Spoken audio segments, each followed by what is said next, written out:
Now, 13 Wham Sports, driven by Bob Johnson Chevrolet. In the more than 40-year history of the New York State lacrosse playoffs, only 2 Section 5 teams have ever won it all. Tonight, 3 outstanding teams with a shot to get to the title game. And that includes the Victor Blue Devils trying to stay undefeated on the season against Jamesville DeWitt. We'll pick it up in the second quarter. Loose ball rolls out to Victor's Dan Barrow. He knows what to do. He delivers for the goal in the back of the net. After the Red Rams cut the Victor lead, Blue Devils on the break. Alec DiCarlo ends up with the goal there. Victor up by 2. Now to the third. Mike DeMarco going to leave his defender in the dust. Gets one on the board with the rifle shot. Victor wanting some insurance. They get it in the fourth. Drew Collins.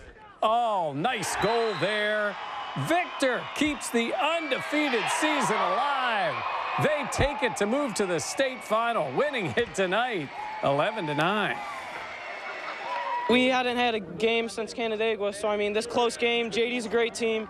Their tradition's unreal. They know what it takes to win it. And, I mean, this game really prepares us for the next game because it's not going to be a blowout in the finals. Yeah, we've known this is a special group, and we could get it done. We just knew we had to work hard, take one game at a time, and now we're there. We're going to celebrate this one tonight. It'll feel good tonight, and then starting tomorrow, we're thinking about Saturday. All right, good for Victor. Earlier tonight, the Class A and C semifinals were played. With the story on those games from Fisher, here's John Doss. Yeah, boy, Mike, last week Section 5 made it look easy. A clean sweep against the Buffalo schools in the Far West Regional. But today here at St. John Fisher, Rochester area schools ran up against another lacrosse hotbed, Section 3.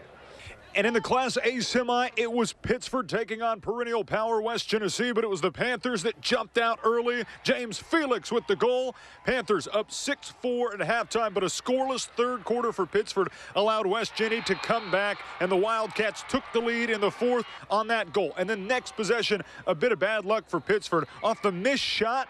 Yeah, that puts West Genny up 2, but there's no quit in this Pittsford Panther team. Brandon Barker schleps off a couple of defenders and scores from the impossible angle. Pittsford back to within 1 with 3 minutes to go, and they'd have another chance. But this time, Barker sent away. And West Genny hands Pittsford its second loss of the season and ends the Panthers' run. And in the early game, Penn Yan went up against another national power, Cazenovia. Slow start, but Penn Yan goalie Gage Ponsetti lighting a fire in the second. He goes coastal and scores. Ensuing faceoff.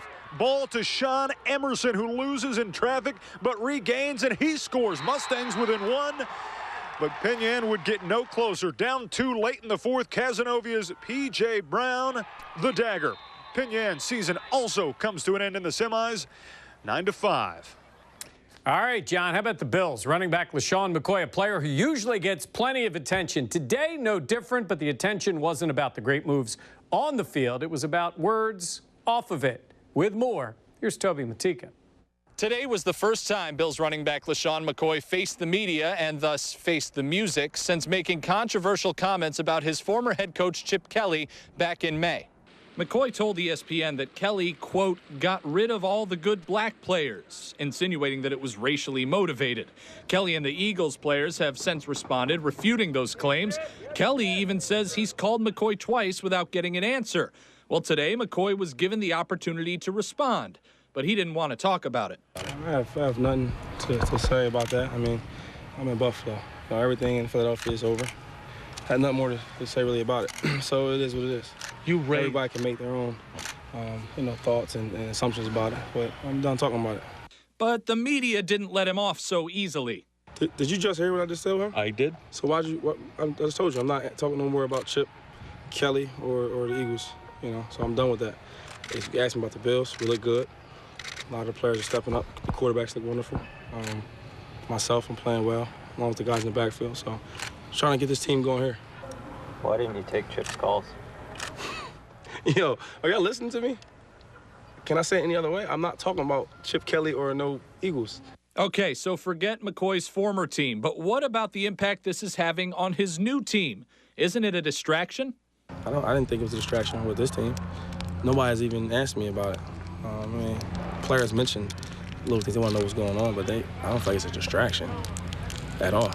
Now, McCoy was very complimentary of Kelly as a head coach, calling him a genius. But when asked if he regretted anything, he said, McCoy's response was, "I never regret anything I say." Never. Reporting with the Bills in Orchard Park, Toby Matika, 13 Wham Sports at 10 on Fox Rochester. All right, Toby.